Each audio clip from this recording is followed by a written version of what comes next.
Hello, everybody, and welcome to this presentation. My mother always told me it's nice to get gifts, but it's even nicer to receive gifts. And therefore, I brought today for you a gift box. It's a gift from me to you that I want to share with you today, and you don't have to be alarmed. It's not Pandora's box. So I want to open this gift box, which is entitled Drug Device Compatibility for you. So let's look and see what's inside this box. There's a game. So there's a game board inside this box. And as you can see, we have some attributes like a pawn. We have some question cards, some tip cards, and of course, what makes a game a true game, the dice. So this is a compatibility game of drugs and devices. So what we're going to assess is to see how are these two components compatible. And the pawn we're going to play today with is a drug delivery device, like an infusion set, a pain pump.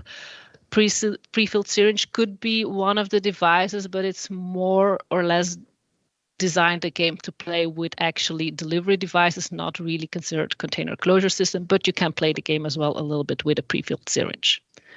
So if you know what we're playing with, we know we're looking for compatibility between drugs and devices.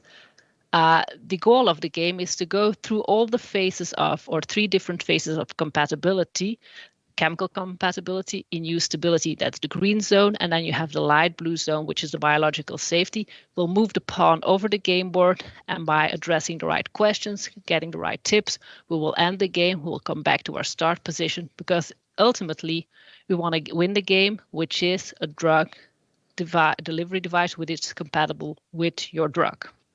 So are you ready to play? Let's put the pawn on the board. Now, immediately we can draw a first question card. That question says, okay, but what are the regulatory requirements for drug device compatibility? What is needed? What do we understand, or what is regulation understanding here?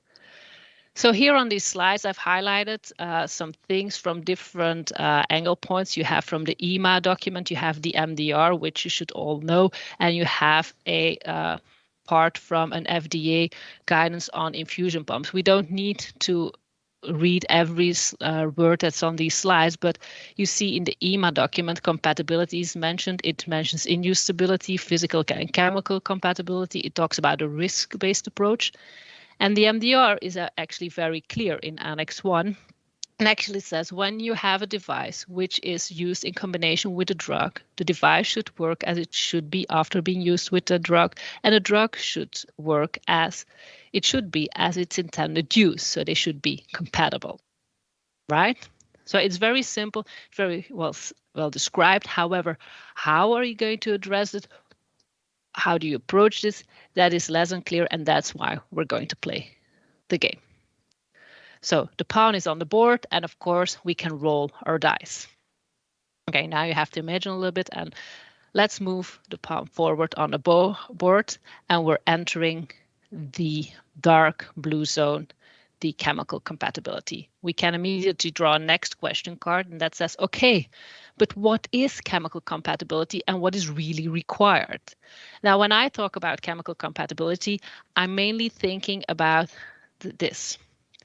It's an infusion set. You have the bottle with your drug product, and on the picture you see a cross section of the drug in contact with the device, a label, so to speak. And what will happen over time is that components from your material, from your device material, will migrate into your drug product. That is one thing. Another thing is that part of the device, of a drug delivery device, is attached to your body, as you can see here in the picture, and impurities from the device material will migrate into the drug into your body, or directly into the body from the part from the device that is really contacting the patient. It can be directly into the blood or on the skin or whatever. So what is our concern from a safety point of view is we want to make sure that these components that enter directly or indirectly the patient, my body, are they toxic for me? I want them to be not dangerous, and can they have an effect on the activity of the drug, on the potency of the drug? Now, to answer those questions, you have to perform a very specific study, which is called extractables and leachables studies, actually two types of studies. So these extractables and leachables must be performed. I'm not going to give you today a whole design on how to approach this. We can give a 3-day training on how to approach extractables and leachables testing. But here are some common concepts that you really should know and see what is now very specific for my drug delivery device. Now, first of all, some terminology. Extractables is what can come out of a material under extreme laboratory conditions from my device, from my material. Whereas the leachables are actually the components that come out from the device into the patient, into the drug. So it are the leachables that we care about. It are the leachables that enter our body through the drug or not. The extractables is just an extreme laboratory condition. But you need to know what can come out in order to assess what potentially comes out or what does come out. That is just the scientific approach that you need to follow. Now, what are the regulations? Since you're dealing with a drug delivery device, the first starting point is ISO 10993-18 because that describes chemical characterization, extractables, leachable testing for medical devices. What I would strongly recommend is to use also the pharma recommendations from USP, from the PQRI, for your drug delivery devices because you're entering a world of the combination product or of combined products, and it's very good to have some basic concepts and ideas of that industry, of that approach, which will help you and which is more relevant for your application. Okay, so we pass our first hurdle and we'll move on further on the board. Okay, we're taking the long route as you can see, and again we have to solve the next question. Okay, but what does it mean in practice, combining the pharma and the medical device approach? That means that you have to look for your drug delivery device as such. You have a part of the device that really comes in contact with the patient. There, the ISO approach from 10993-18 as regards to extraction solvents, extraction conditions, and so on are really relevant. And you have to think about, okay, there's also a part that touches the drug. So you take in some things from the PQRI and USP. But there is a part of your device, like where the drug product is stored in for a few days or a few hours, that is never touching the patient. There is only indirect contact of the device through the patient, through the drug product. Here, how you're going to look for your potential leachables, so in an extractable studies, you're going to design the study taking more or less the pharma approach into account. You're going to use ratios which are relevant for your application and not going to standardly use 3 square centimeters per milliliter because that's what the ISO requirement is. It's not really relevant for this application. So you should really separate those two aspects and include that in your setup in an ideal situation. What's very important when you design your study is that you always test the complete device, right? It is often forgotten, and when they do a leachable study or looking for components that migrate into the drug, they only look at the part of the device that is the longest in contact with the drug. And on this chromatogram, as you can see, and I'm not assuming you're all analytical chemists, you see a mirror plot. So on the top, you see the chromatogram of the complete device, so the part where the drug is stored in, as well as a tubing set until it enters the patient. And the bottom plot, it's a mirror, shows only the extractables or the components that come out of the container part. And as indicated by the arrows, there are more components that come out when you test the whole set, which makes sense. You have different materials, more components, and even though the contact time between some of the parts with the drug and some of the parts of your device is very short, there is always a risk. So always think about the complete device, the whole set. Okay, let's move on. We're still in the dark blue zone, and you get a tip. Okay. An important tip is when designing these studies, do not forget flow rate. Why flow rate? Another thing, the flow rate, the drug concentration, the absence or presence of retained solutions are important things. The flow rate, if you have a very fast flow rate, it could actually decrease the amount of components that will migrate from the packet or from the device or from the material into your drug, whereas a slow flow rate, you have more interaction. It can have an effect. The drug concentration, depending on the drug concentration, different components will be extracted from the material into your product. So a leachable profile can really alter depending on the drug composition, the excipients that you're using, and so on. So in theory, you should say that you have to perform a leachable study on every drug or every drug concentration that comes in contact with your device. Concentration is perhaps a little bit over exaggerated, but every drug specifically should be tested. Now, for standard drug delivery devices that can be used with multiple drug products, that's a lot of work. But even for a simple drug delivery device as a insulin pump, you should test it with different types of insulin, ideally, because they are a little bit different. In practice, what is done is a broad extractable study is designed to capture as much potential compounds as you should be and do 1 or 2 leachable studies if necessary, really depending on the application and the contact time of the drug with the device. But something just to take in mind and to justify why you choose that approach. Okay, we're still in the chemical compatibility flow. I will move forward. And what do we see? Okay, but how do you evaluate the extractables and leachables data? We want to know whether the components are toxic or whether they have an effect on the drug potency.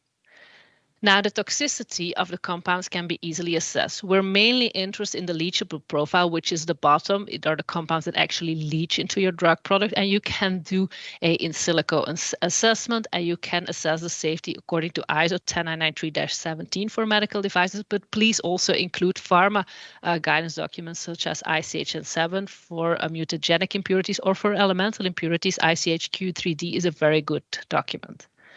When you think about risk assessment and safety, one thing you always have to address and think is the gap between extractables and leachables. I explained to you before that depending on the drugs you're using, your leachable profile can enter, and the balloon, the gray balloon, can actually be different a little bit. The broader you design your extractable study, the smaller the gap, and that is how you reduce your risk. Another thing, what's very important is that there are certain drug products like insulin or other protein made compounds, drug products, they can interact with leachables, which are called secondary leachables or reactive leachables, sorry. And as you can see here on the picture indicated with the red arrow, some of these impurities from the material actually bind to insulin and alters insulin for a bit.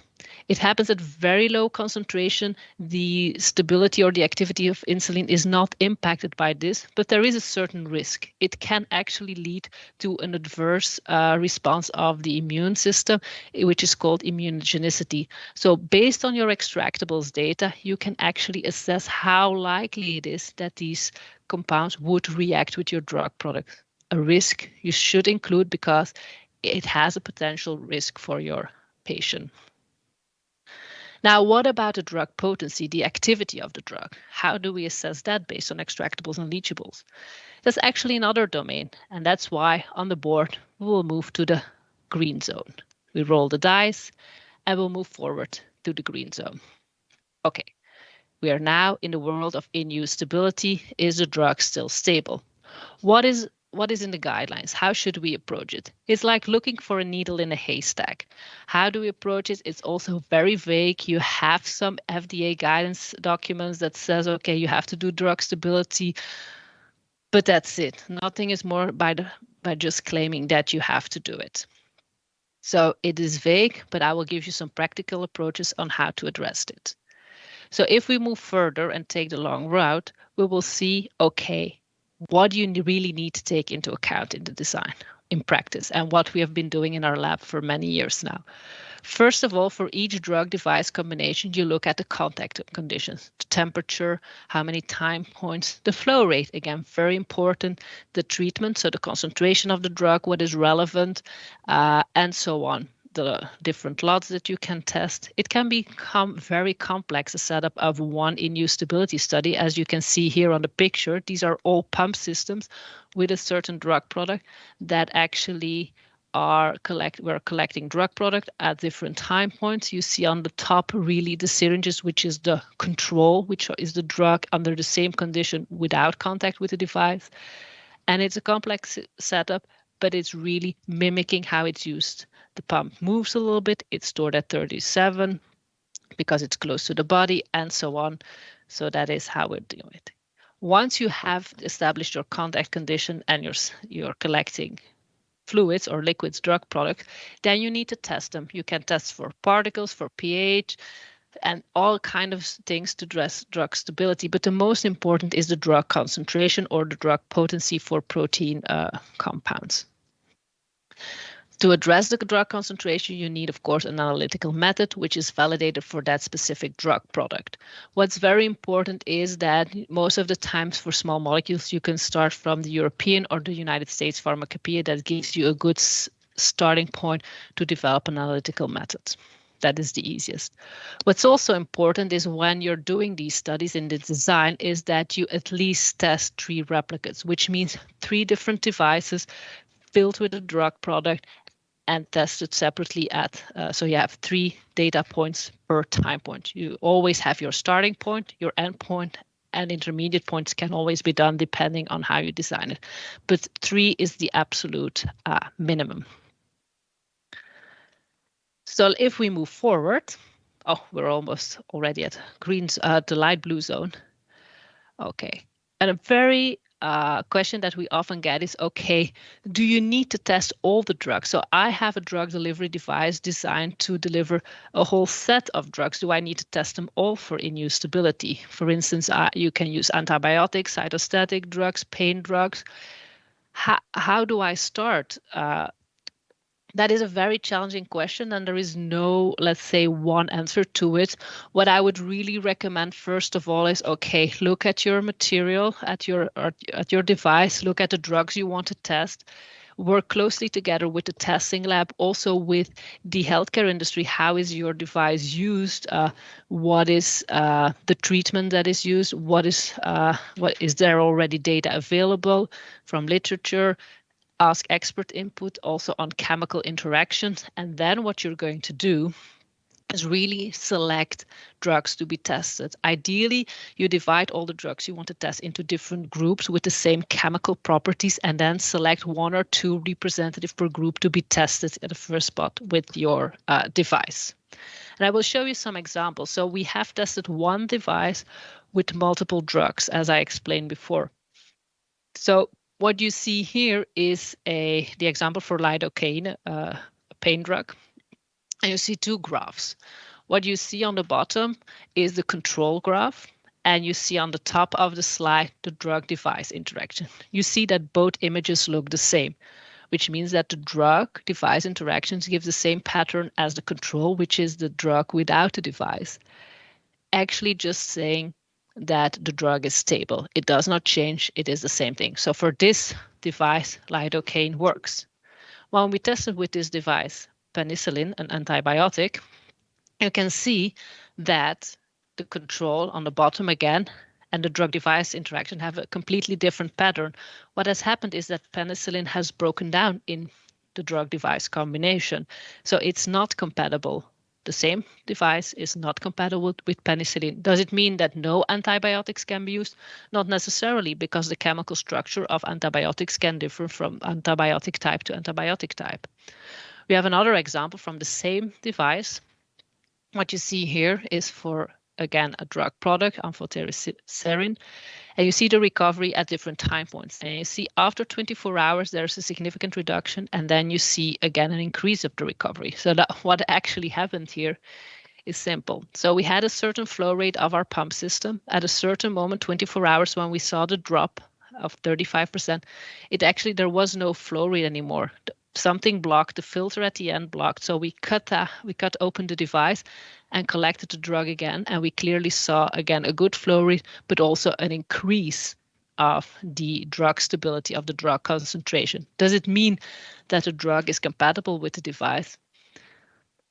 Yes and no. Yes, it is stable in that device, but there is something wrong with the filter. So we have found the root cause of the drug instability. So you need to alter that, because you cannot ask the hospital to just to cut a piece of your device where the filter is. There is a good reason for it, so you should stop that blockage and find the root cause, or say that it's incompatible with that antibiotic. We also tested an antiviral drug for subvisible particles, another thing that is quite important for intravenous application. there you see that at 72 hours, you have a significant increase in the amount of subvisible particles with a diameter higher than 10 micrometers, which is above the USP criteria, showing that particles are released from the device and are potentially entering the bloodstream of the patient. So also something to consider when you have that type of applications. And you also see that something is wrong, so something is happening, which indicates that the drug device combination is not ideal. So let's see where we stand on the board. Okay, will we move to the light blue zone? Not yet. We're still in the in-use drug stability area, and it's very important that I give you a last tip before we're going to the biological safety. The tip is do not use the in-use stability study for impurity profile. This is asked a lot by our customer and say, okay, you're doing the stability of the drug. So if you have a chromatogram, here is a raw sketch. You see the drug concentration, and you see sometimes little peaks, little humps, little bumps in your evaluation. If we identify those, then we have a complete impurity profile. Then we also know which components, for instance, from your device material has migrated into your drug product. You know your actual leachables. Now, I have to say, do not assume this. It can give you good information on potential leachables, but the original analytical method, as I explained to you a few question cards ago, is that the method is really designed to evaluate the concentration of the drug. It is designed to look for this drug product and is not designed for leachable. So it can you give some information, but it will not give you a complete profile of what's in that drug product from a leachable point of view or from other impurities point of view. So that's something you need to take into account, that it's useful information, but don't overestimate that information if you want to look into that, because this Inuse stability study is really designed to look for the stability of the drug. So we're back to our game board. I think there's only one area, one zone where we can, of course, migrate into, and that is this light blue zone of biological safety evaluation. When you need to do that, then we'll start with a tip. Start to write a biological evaluation plan for your drug delivery device. What is it? In order to assess the biological safety, you need to first write a plan. What are your risks? Then addressing those risks by testing or risk assessment, and then write a report to say, is the device safe for use? So this is the approach that is described in ISO 10993-1, and it really focuses on medical device. It's the most important medical device, and from a biocompatibility point of view, it's really assessing the biological safety from a device. Now, how do you start with it?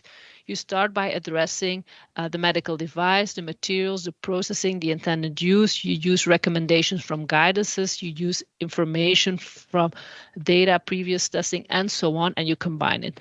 Now, when you're dealing with a drug delivery device, you should really include approaches and recommendations from the pharma industry as well in your approach.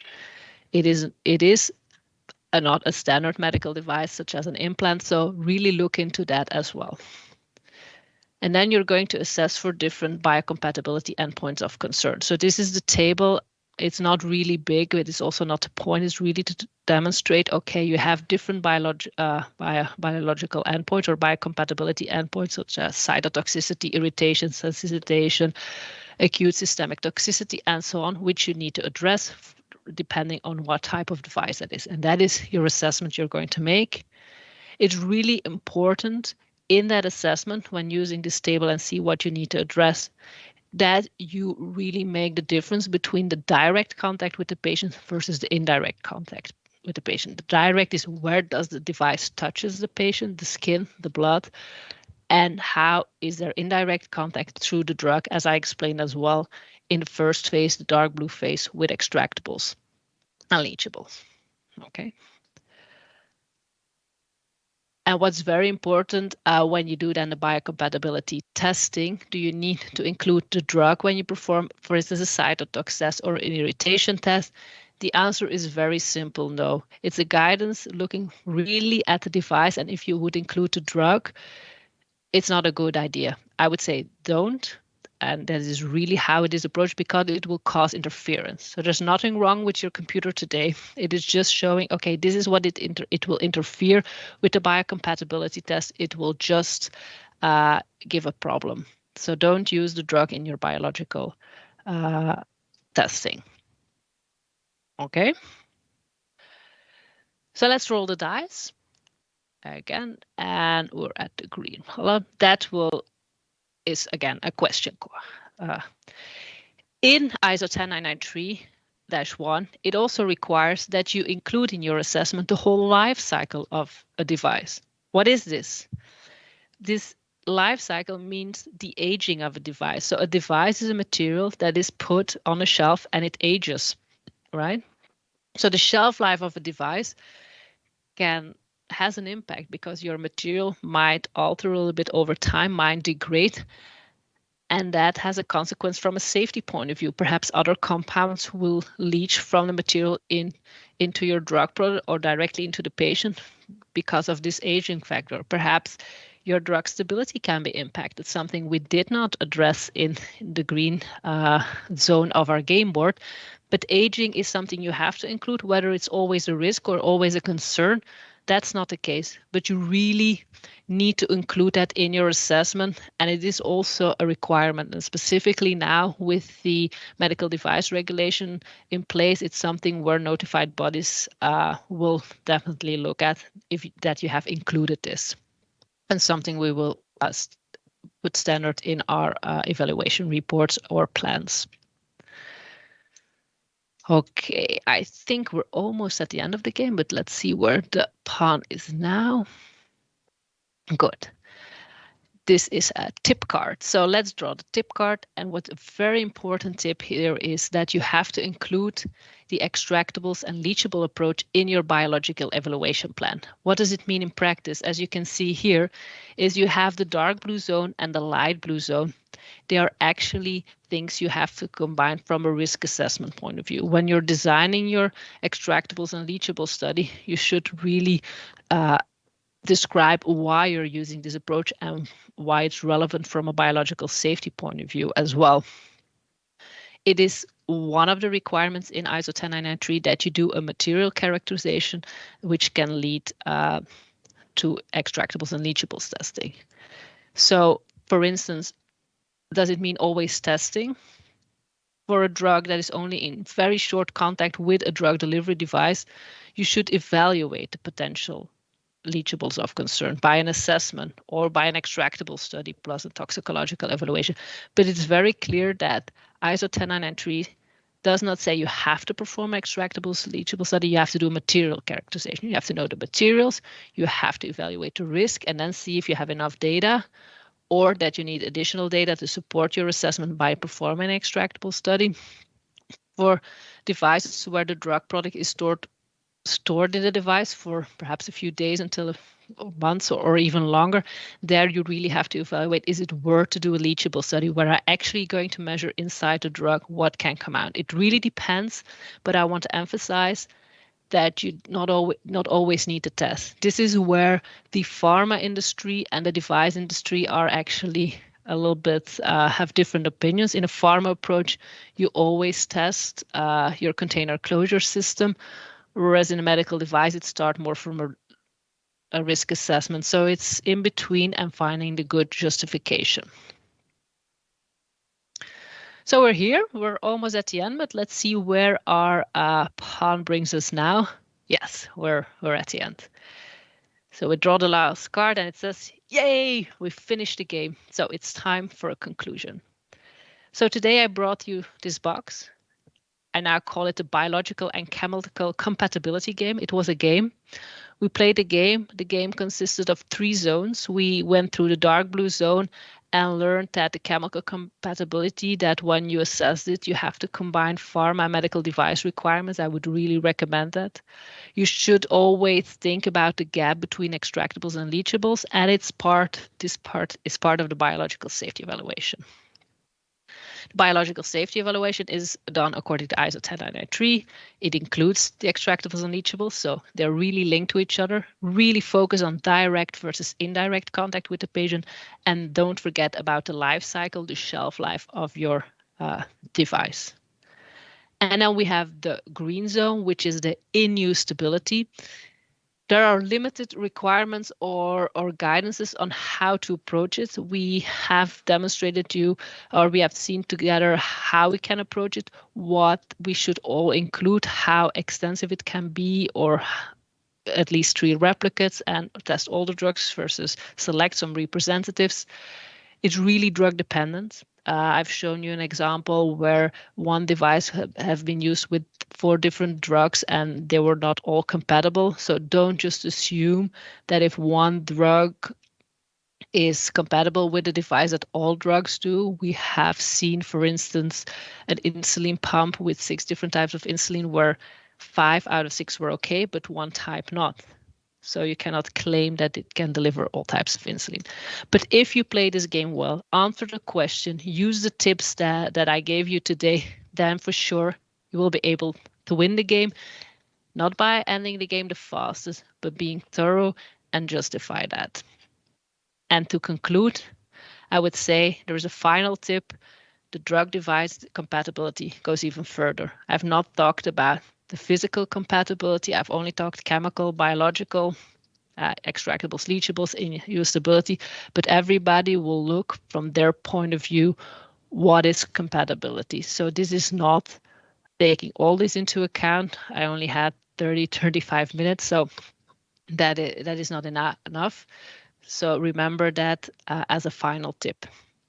And if you have questions, I will look in the chat if you have them now, but you can always email me them. And if you want to read something more, I've just added a link to a white paper which describes really how to demonstrate it if you want some extra fun things to read. So with that, I thank you and I will stop sharing my screen.